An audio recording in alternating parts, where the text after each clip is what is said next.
और इस वक्त बड़ी खबर हम आपको बता दें, खार्किव इलाके से ये बड़ी खबर है जहां रूस की भारी बमबारी जारी है। खार्किव में बहुमंजिला इमारत पूरी तरीके से तबाह और तबाही की एक और तस्वीर आज युद्ध के 26वें दिन। आप ये देखिए, इस इमारत की तस्वीर हम आपको दिखा रहे हैं जहां हवाई हमला किया गया और हवाई हमले में कितना नुकसान पहुंचा है इस इमारत को। और यही वजह है कि जो मौत का आंकड़ा दिन ब दिन बढ़ रहा है, यानी अगर कुछ लोग यहाँ पे बचे हुए हैं, अगर कुछ लोग यहाँ पे अभी भी बंकरों में छिपे हुए हैं या भूले भटके कोई रह जाता है इन इमारतों में, तो उनकी सीधे जान पे बनाती है, उनकी सीधे जान चली जाती है। रूस की सेना ने यूक्रेन पर ड्रोन से हवाई हमले तेज कर दिए हैं, जिसके कुछ वीडियोस भी रूस के रक्षा मंत्रालय की ओर से जारी किए गए हैं। तस्वीरें सामने आई उनमें रूसी सेना का एक ड्रोन यूक्रेन की सेना के ठिकानों पर बम गिराता नजर आया। इस हमले में धमाकों के साथ यूक्रेन की सेना की कई पोस्ट तबाह हो गई। इतना ही नहीं, रूसी सेना का ड्रोन वहां की एक सड़क से गुजर रहे सेना के ट्रकों को भी निशाना बनाता दिखा। इस हमले के बाद ट्रकों से आग की ऊंची ऊंची लपटें उठती हुई नजर आई और वहां से निकल रहे काले धुएं का गुबार पूरे इलाके में फैल गया। रूस ने दावा किया कि इस हमले में यूक्रेन की सेना को काफी नुकसान पहुंचा है। और इस वक्त एक और बड़ी खबर, रूस की सेना ने मिसाइलों से हमला बोला है। कीव के एक शॉपिंग मॉल को नेस्तनाबूद कर दिया है। इस हमले का वीडियो मॉल में लगे सीसीटीवी कैमरे में रिकॉर्ड हो गया। हमले के बाद मॉल की इमारत आग की लपटों से घिर गई। इस बीच वहां से लगातार धमाकों की आवाज भी आती रही। इस हमले ने उस जगह को पूरी तरीके से बर्बाद कर दिया है। ये उसी जगह की तस्वीरें इस वक्त आपकी स्क्रीन पर है। इमारत के मलबे में लोग दबे, यानी जब ये हवाई हमला हुआ, कीव का शॉपिंग मॉल तबाह हुआ, उस वक्त जो रेस्क्यू टीम थी उसके सामने बड़ी चुनौती। तो इस हमले में कई लोग घायल हो चुके हैं। मॉल पर हुए हमले की जानकारी मिलते ही राहत और बचाव दल के लोग वहां पहुंच गए और मिसाइल हमले में तबाह हो चुके मॉल में सर्च ऑपरेशन चलाया।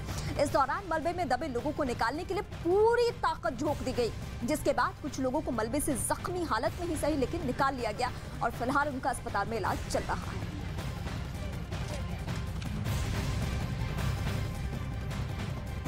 रूस की सेना ने मिसाइलों से हमला कर कीव के एक शॉपिंग मॉल को नेस्तनाबूद कर दिया है। यूक्रेन की राजधानी कीव पर रूस की फौज बीते 26 दिनों से लगातार बम बरसा रही है। इस बार उसके बमों ने कीव के एक शॉपिंग मॉल को निशाना बनाया। इस हमले का वीडियो मॉल में लगे सीसीटीवी कैमरे में रिकॉर्ड हो गया, जिसमें रूसी बमबारी से पहले वहां देर तक सन्नाटा पसरा दिखाई दिया, लेकिन थोड़ी देर बाद ही वहां पर जोरदार धमाका हुआ।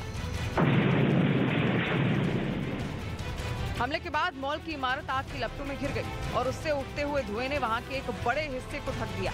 इस बीच वहां से लगातार धमाकों की आवाजें भी आती रही, जिसकी वजह से आसपास की कुछ इमारतों की खिड़कियों के शीशे टूटकर नीचे गिरते दिखाई दिए। बताया गया कि रूस के इस हमले ने उस जगह को पूरी तरह से बर्बाद कर दिया। इस हमले में कई लोग घायल हो चुके हैं। मॉल पर हुए हमले की जानकारी मिलते ही राहत और बचाव दल के लोग वहां पे पहुंच गए और मिसाइल हमले में तबाह हो चुके मॉल में सर्च ऑपरेशन चलाया गया। इस दौरान मलबे में दबे लोगों को निकालने के लिए पूरी ताकत झोंक दी गई, जिसके बाद कुछ लोगों को मलबे से जख्मी हालत में निकालकर अस्पताल भिजवा दिया गया है। लेकिन राहत और बचाव दल के लिए ये काम इतना आसान नहीं रहा, क्योंकि बमबारी के बाद वहां सब कुछ बर्बाद हो चुका था।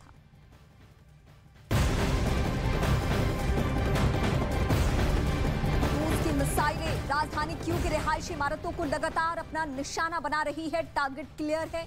इस हमले में कई इमारतें पूरी तरीके से तबाह हो चुकी हैं। मिसाइल हमले की वजह से वो बिल्डिंग खंडहर में तब्दील हो चुकी है। यहां तक कि 10 मंजिला उस बिल्डिंग की कई दीवारें टूटकर जमीन पर गिर चुकी है। इतना ही नहीं, नीचे खड़ी कुछ गाड़ियां इस हमले में जल गई तो कई गाड़ियों के परखच्चे उड़ गए। इमारत में आग लगने के बाद कई लोग उसमें फंस चुके हैं, जिन्हें निकालने के लिए राहत और बचाव कार्य युद्ध स्तर पर चल रहा है। बचाव दल के लोग वहां पहुंचे और रेस्क्यू ऑपरेशन चलाया।